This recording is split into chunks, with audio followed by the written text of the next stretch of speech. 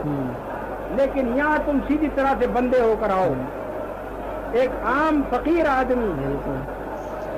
ایک دنیا کا ادنا سے ادنا شخص جس حالت میں آتا ہے، اسی حالت میں تم بھی آؤ۔ ہر ایک کو اللہ کے مقابلے میں بجز بندہ ہونے کے کوئی اور مقام حاصل نہیں۔ یہ احرام ان سارے لفافوں کو اتار کر ہمیں بندگی کے مقام پر لا کر کھڑا کر دیتا ہے، اور اس بندگی کے مقام پر جس کے اندر ہمارے لیے کسی کبریائی کی گنجائش نہیں ہے، اتنی کبریائی کی گنجائش بھی نہیں ہے کہ ہم ایک مچھر کو مار دیں یا ایک جو کو ہلاک کر دیں۔ اس طرح سے اپنے اندر اللہ کے مقابلے میں فقیری اور عاجزی کی کیفیت جس طرح سے آپ اوپر ڈالتے ہیں اپنے ایک احرام کی چادر کی شکل میں، اسی کیفیت کو اپنے اندر پیدا کیجیے۔ اپنے اندر اللہ کے فقیر بنیے، اپنے اندر اللہ کے بندے بنیے، تاکہ حقیقت میں آپ کا احرام مکمل ہو جائے۔ دنیا کے ہر کام کے لیے ایک اس کی ظاہری شکل ہوتی ہے اور ایک وہ نیت ہوتی ہے جو وہ کام کرتے ہوئے آدمی کے دل میں ہونی چاہیے۔ ظاہری شکل اس فعل کی یہ ہے کہ آپ ایک تہمت باندھ لیتے ہیں اور ایک چادر اوپر سے ڈال لیتے ہیں۔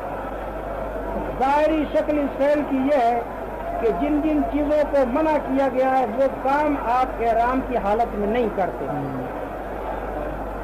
لیکن اس کی باطنی کیفیت جو ہے وہ یہ ہے کہ آپ بس اللہ کے بندے ہو کر رہ جائیں، اور تمام دوسری چیزیں جو اس بندگی سے زائد آپ نے اپنے اندر پیدا کر لی ہیں، ان سب کو اپنے میں سے نکال کر پھینک دیں،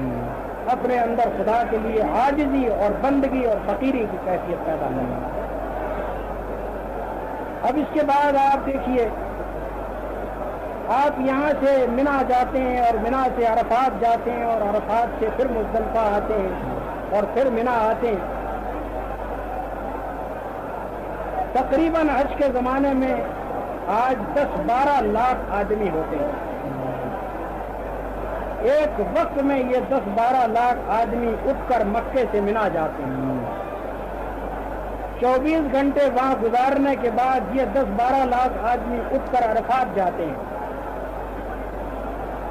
پھر وہی 10-12 لاکھ آدمی شام کو عرفات سے اٹھ کر مزدلفہ آتے ہیں، اور پھر وہ سارے سب کے سب 10-12 لاکھ آدمی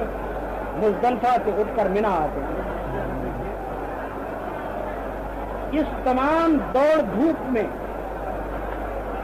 جو زحمت آدمی کو پیش آتی ہے، جو تکلیف اس کو اٹھانی پڑتی ہے، جس طرح کی بے آرامی سے اس کو سابقہ پیش آتا ہے، ایک آدمی اگر حقیقت میں بندگی کی کیفیت اپنے اندر نہ رکھتا ہو اور حج کی روح اگر اس کے دل میں اتری ہوئی نہ ہو،